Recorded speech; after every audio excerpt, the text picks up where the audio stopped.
c'est un des lieux les plus emblématiques de l'Argentine. Le glacier Perito Moreno et sa superficie de 250 km², plus du double de Paris. Chaque jour, en moyenne, près de 2000 touristes viennent découvrir ce mastodonte de glace. Quand on monte, à chaque fois qu'il y a une pente, il faut faire des petits pas, d'accord? Certains l'arpentent directement à sa surface, avec des crampons. Ça m'a fait beaucoup d'effet, la grandeur de la nature dans un lieu comme celui-ci. C'est très impressionnant, la nature, les couleurs de l'eau, ça me surprend toujours. Luis Candia supervise ces trekkings sur glace depuis 14 ans. La randonnée se fait sur la zone basse du glacier, presque à sa fin. On parcourt une toute petite zone, moins d'1% du glacier car il est énorme. Pendant des années, le Perito Moreno a été considéré comme une exception de la nature. Un des très rares glaciers au monde dont la superficie ne diminuait pas. Mais pour Luis, qui connaît bien ce paysage, ce miracle argentin ne résisterait plus au changement climatique. Nous, les guides, qui passons beaucoup de temps aux abords du glacier, on voit bien qu'il diminue un peu. Même si cette diminution reste infime par rapport aux autres glaciers dans la zone, qui, aux mêmes latitudes, ont perdu énormément de surface. La Patagonie est aujourd'hui la région du monde qui connaît le plus haut taux de fonte des glaciers. Et les autres provinces argentines ne sont pas épargnées non plus. Face à cette urgence, le gouvernement a missionné une équipe de scientifiques pour faire un suivi de ces géants de glace. Là, il nous reste une bonne heure pour arriver au glacier. Depuis qu'on a commencé à faire des mesures ici en 2017, le glacier a déjà reculé de 500 mètres. 2 fois par an, le chercheur Pierre Pité et son équipe se rendent sur le glacier Azufré, à l'ouest de l'Argentine, pour faire des prélèvements. Là, ce qu'on va faire, c'est mesurer la quantité de neige. Pour ça, on utilise ces sondes en acier.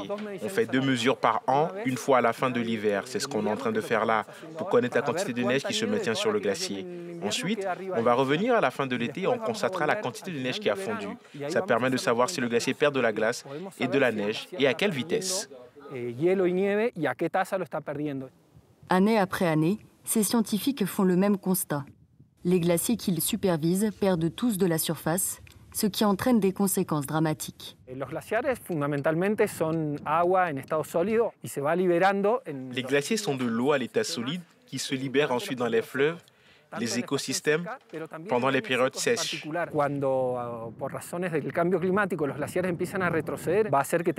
Cela se produit pendant la saison sèche, mais aussi et surtout pendant les années de sécheresse.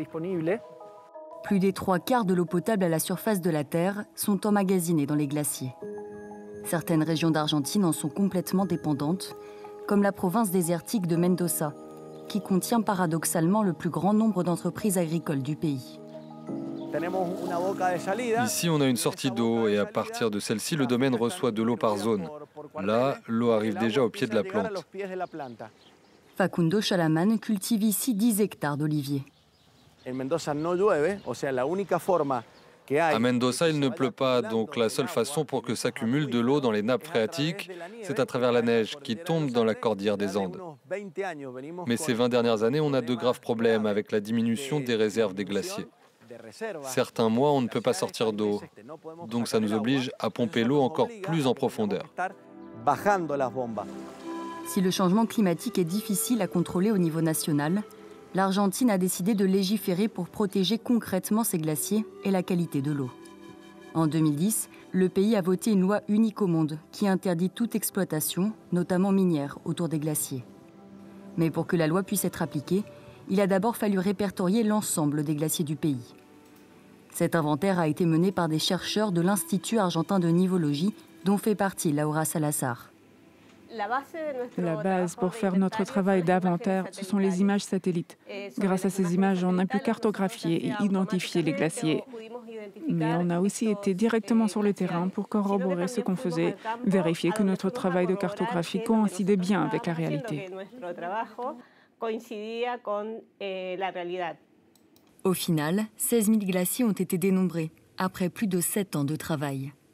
Désormais répertoriés, ils peuvent donc être protégés par la loi, à la satisfaction des organisations environnementales. La loi des glaciers est une des meilleures lois environnementales qu'on a dans le pays parce qu'elle protège intégralement les glaciers, c'est-à-dire qu'elle ne protège pas seulement la masse de glace, mais aussi toute la zone autour qui s'appelle la zone périglaciaire, sans laquelle le glacier ne pourrait pas exister.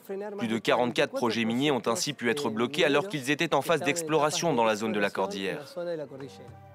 Suite à des plaintes de grandes sociétés minières, la Cour suprême d'Argentine a statué en 2020 que cette loi de protection des glaciers était bien constitutionnelle. Malgré les efforts du pays, ces géants de glace restent menacés de disparition. Selon l'UNESCO, un tiers des glaciers classés au patrimoine mondial sont même condamnés à disparaître d'ici 30 ans. Personne